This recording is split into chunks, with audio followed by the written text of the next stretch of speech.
10. uzdevums. Tātad atkal esam atpakaļ pie Rīcu 2, Rīcu 3 un viens cilvēks no pirmās grupas. Un tagad kopā mēs mēģināsim 10. uzdevumu izpildīt. Ja? Un jūs klausieties. Tātad 10. uzdevums vēlreiz pastāstīsim tiem, kas nav dzirdējuši. Mēs uztaisam programmiņu, kura pajautā lietotājam, cik viņš grib ieguldīt kādu likmi uz kādu periodu. Rezultātā parāda stabiņu ar uzkrājumu dinamiku, kā mainās naudiņa bankā katru periodu, un beigās vēlams izmet ārā lodziņu ar kaut kādu secinājumu par to, kas sanāk. Pārējiem mājās patestēt, vai tiešām rezultāts beigās ir pareizs. Tad ar FV funkciju, ko esam darījuši līdz šim. Ok, Excels mums ir, izskatās šādi. Pirmais, ko daram, veram vaļā Visual Basic editoru, tas ir Alt F11, un kā vienmēr meitenes, F11 ir viens taustiņš.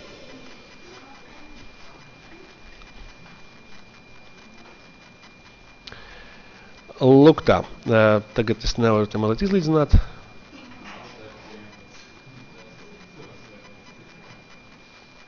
Lūk šādi.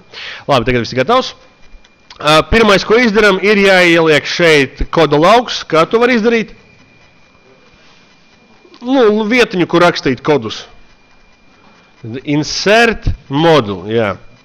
Insert module, šeit sāksim rakstīt mūsu programmiņu. Pirmais, ko mēs daram, rakstam tātad procedūras nosaukumu, sub, te ir obligātā lietiņa, un tad ir nosaukums, piemēram, mans FV. Un uzreiz jautājums, kurš nosauca savādāk? Šīs grupa klusē. Cerams, ka jūs, mani draugi, aiz monitora uzrakstīsiet kaut ko savādāk. Labi, tātad, pirmā lietiņa, ko mēs daram, mēs mēģinām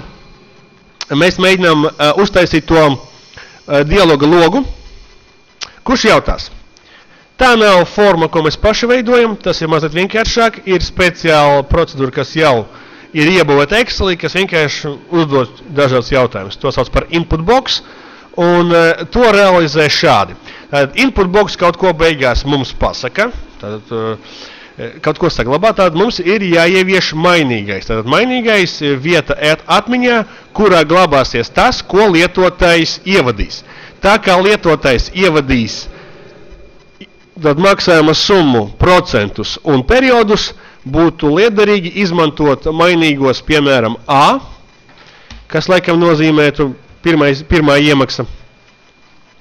Un tad tas skatās šādi. A ir vienāds tas, ko pasaka lietotājs. Un kā mēs to rakstam? Application punkts input box. Lūk, ar šo rindiņu jūs uzreiz pasakat Excelim, ka būs jālieto ieprogrammētais lodziņš ar ievadas iespēju. Neko pašiem programmēt nevajag, application, input box un viss, kā izstrādā. Tā, es šeit sev izslēgšu. Lūk tā, veram vaļā iekavas, jo obligāti tomēr kaut ko tur ir jāpasaka. Jā, redzam, šeit ir obligātais parametrs, kas saucās prompt, un tas ir nekas cits kā teksts, kas būs redzams tajā lodziņā, lai lietotājs varētu saprast, kam vispār kas tur notiekās. Jā, un šeit mēs varam ierakstīt kaut ko, piemēram, ievadi summu. Un atkal jautājums. Kurš uzrakstīs kaut ko citu? Labi, kad tas ir izdarīts, jūs varat redzēt šeit špikrītī, var daudz ko vēl pielikt klāt tam logam, kas parādās, var viņu mazlietiņu iestātīt pa savam. Mēs izmantosim vēl divas iespējas, tagad liekam komatu, parādās title, title nozīmē virsraksts, un virsraksts ir lūk šī lietiņa, kas ir parādīta loga augšējā malā, un mēs šeit rakstam pēdiņās, PV laikam, ja, present value, kas būtu loģiskāk. Lūk tā, nākamais, ko mēs darām, mēs liekam vēl vienu komatu, lai raksturotu, ko var ievadīt. Tad šis input box var kontrolēt ievadu, lai lietotājs neievada nepareizās vērtības, piemēram, tekstu vai kaut kādas muļķības. Ja, to visu sauc par type, lūk, viņš šeit ir maliņā. Jūs līdz tam type varat nonākt ar komatiem, liekot pietiekami daudz komatu, vai arī ir šāda pieeja rakstam, ko mēs gribam tagad raksturot, type, 2 un vienādības zīmīti. Un tas automātiski nolas līdz vajadzīgajai vietai. Lūk tā. Helpā varēsiet paskatīties, tur ir daudz uz veselību. Tur ir daudz variantu, ko mēs varam ievadīt šajā lodziņā. Mēs rakstīsim ar viennieciņu. Un viennieciņš nozīmē, ka tas ir skaitlis. Ka šajā logā var ievadīt tikai skaitli. Ok, enter. Tālāk, ko mēs daram? Ļoti sarežģīta darbība. Kopējam 2 reizes. Vienu saucam par R, otru saucam par N. Un rakstam šeit ievadi līkmi un ievadi periodus. Šeit mums ir rate, un te mums ir nper. Ups, šādi. Okay. Tagad varam atgriezties Excelī, palaist šo programmiņu un paskatīties, kas tur notiekās. Ar rīt sugrupos tagad to arī darīsim, jūs pagaidiet. Esam atpakaļ, jūs pat nepamanījāt. Tātad esam visu pārbaudījuši, viss strādā. Nākamais solis, kā uztaisīt to mūsu tabuliņu. Kā uztaisīt šo tabuliņu. Tātad, šeit ir vienkārši jāsaprot tāda lietiņa, ka mēs katrā rindiņā darām vienu un to pašu. Pirmā kolonā mēs rakstam periodu, kurš ir šajā brīdī. Otrā mēs rakstam uzkrājumu, kas atbilst šim periodam. Ja, tātad viena un tā pati darbība n-tās reizes. Pie tām rindiņu skaits kolonā var mainīties, un tas nozīmē, ka to ir jāizdomā kaut kāds automātisks paņēmiens.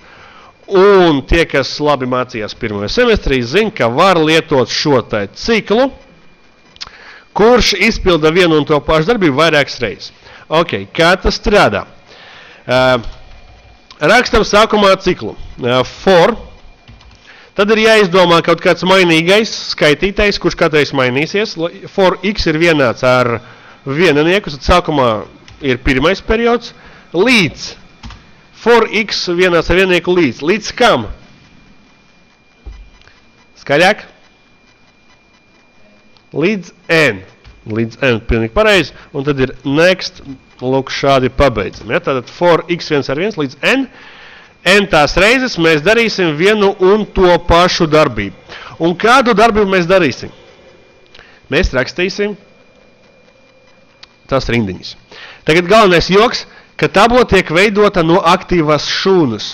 Nevis vienmēr viena un tajā pašā vietā, bet tur, kur bija kursors, pirms es palaižu.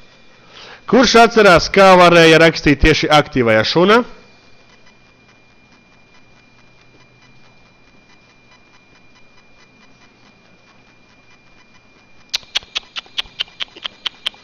Es pat dzirdu, ka tajā pusē no monitora jau stāsta priekšā, ka ir jābūt active cell. Arī cugrupas nezin. Tad active cell, ar active cell mēs pasakam, ka ir jāsāk ar aktīvo šūnu.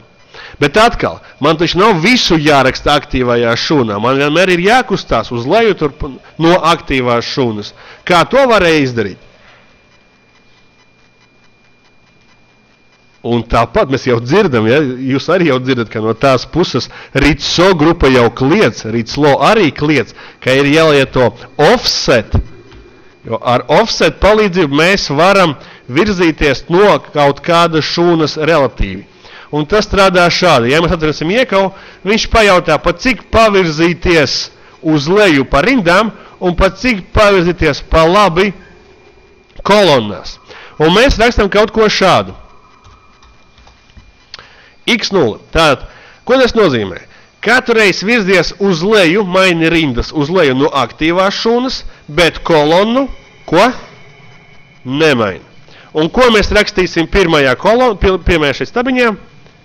Periodu. Tad ar ko ir vienāda šī visu lietiņa?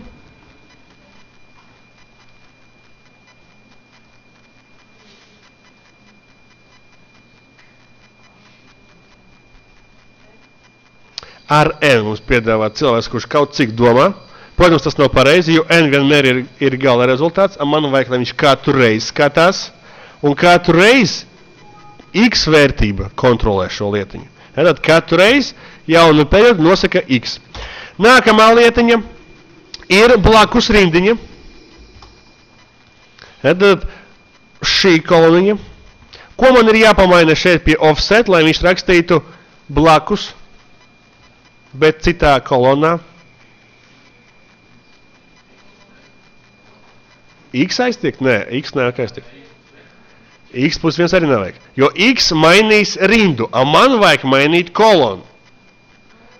Man ir jāraksta nevis uz leju, man ir jāraksta pa labi. Un tad kas tur bija? 0 mainam uz viennieku. Pilnīgi pareizi. Mēs rakstam, ka tā, jo rindas šeit abām divām vietībām ir tās pašas, mainās kolonas. Un ar ko ir vienāda šī rinda? Tas ir šī šūna. Kas tur ir iekšā? Tur ir iekšā apeitināts uzkrājums. Un kā mēs reiķinām uzkrājumu?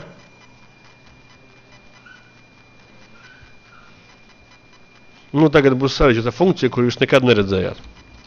A reiz 1 plus R. Pakāpē. Kādā pakāpē?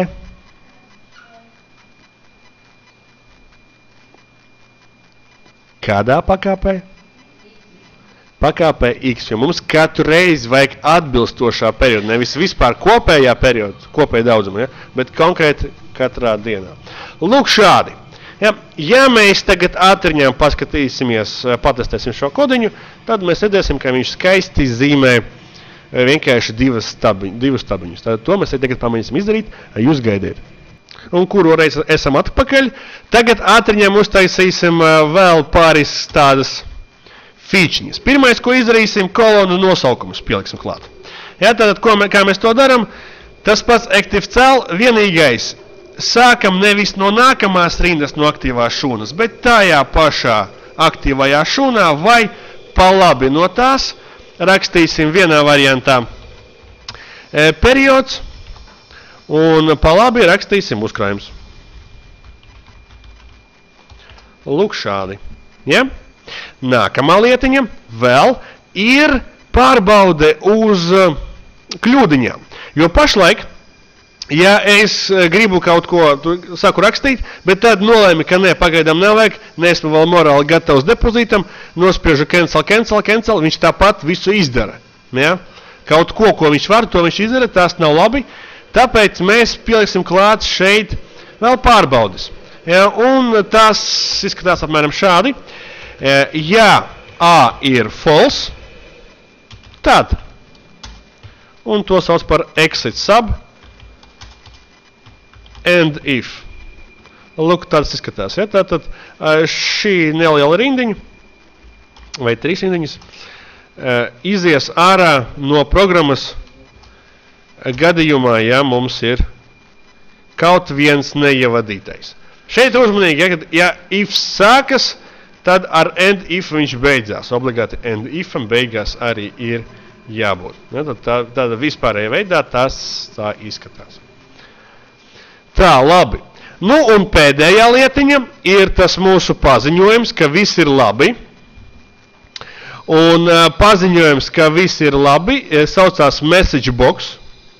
Tad pašās beigās, pēc visa cikla šeit, mēs rakstam MSG box, un šeit var ielikt atstarpīti. Var ielikt atstarpīti un pēdiņās uzrakstīt tekstu, kas mūs interesē. Ja? Tātad, piemēram, man viss sanāca.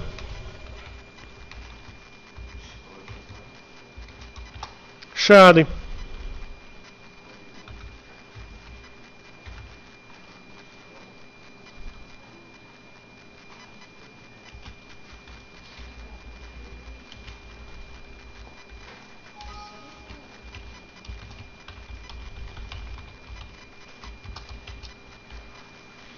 Lūk šādi. Kas ir šī daļiņa? Tas ir nekas cits kā enters. Ja, tad es vienkārši salīmēju tekstu, ielieku nākamajā rindiņā. Ja? Lūk tā. Nu, un tagad, ja es palaidīšu manu programmiņu, man viss strādās. Viss 10 uzdevums ir izpildīts. Paldies par uzmanību.